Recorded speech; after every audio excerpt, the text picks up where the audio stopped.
नाम बिसानी में। गांव का नाम? ठीक है। आपका नाम? गांव का नाम?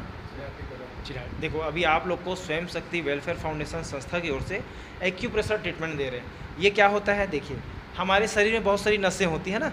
जब हम कार्य करते हैं, उठते बैठते चलते समय, कई बार शरीर में कमजोरी आने की वजह से या कई बार गैस बनने की वजह से नस क्या है, दब जाता है।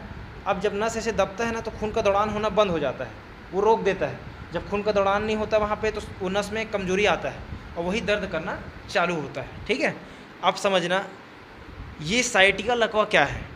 साइटिका लकवा है हमारे शरीर के जो नस हैं उसमें खून का दौड़ान नहीं होगा। जब खून का दौड़ान नहीं होगा तो नस कमज़ोर होगा, कमज़ोर होगा तभी तो चिपकेगा। शुरुआत कहाँ से हुआ? कमजोरी से। और कमजोरी आया कैसे? खून के दौड़ान नहीं होने से। इस चीज़ को बारीकी से आप समझेंगे तो ये समस्या से बच जाएंगे। और इसको क्या है, बारीकी से हम पूछते भी नहीं है, डॉक्टर बहुत सारे लोग बताते भी नहीं, सिर्फ दवा दे दी, आप दवा खा रहे हो। कारण को चुटकी भर सेंधा नमक ले लो, डालो गिलास में, कुनकुने पानी में घोल के पी के चलो, हाथ पर कमर हिलाओ, आपको साइटिका लकवा कभी नहीं होगा। इससे सरल तरीका कौन बताएगा आपको? सही है। हम पैसा खर्चा क्यों कर, हमारा काम सेवा का है। आप भाई अगर गर्म पानी पी के ठीक हो जाओगे तो हम आपको क्यों बताएंगे ज़बरदस्ती खर्चा करने का। लेकिन कमजोरी ठीक करने के लिए कुछ खाना पीना पड़ेगा।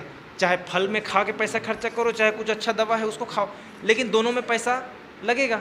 लेकिन जो हम बता रहे हैं उसमें पैसा कम लगेगा, फल वल में ज़्यादा लगेगा, क्योंकि एक ही दिन फल खाने से ताकत थोड़ी ना आएगा। हाँ, मतलब 2-4 महीना कम से कम खाना पड़ेगा। तो इसीलिए ध्यान दीजिए कि कुछ खा पी के कमजोरी ठीक रखिए। पानी पी करके चल के हाथ पैर कमर हिलाना है, क्योंकि अभी नस खुल रही, सफाई हो रही है। उसके बाद जब आप पी करके चलेंगे, हाथ पैर हिलाएंगे, चलेंगे, तो आपका रक्त संचार होगा। ठीक है।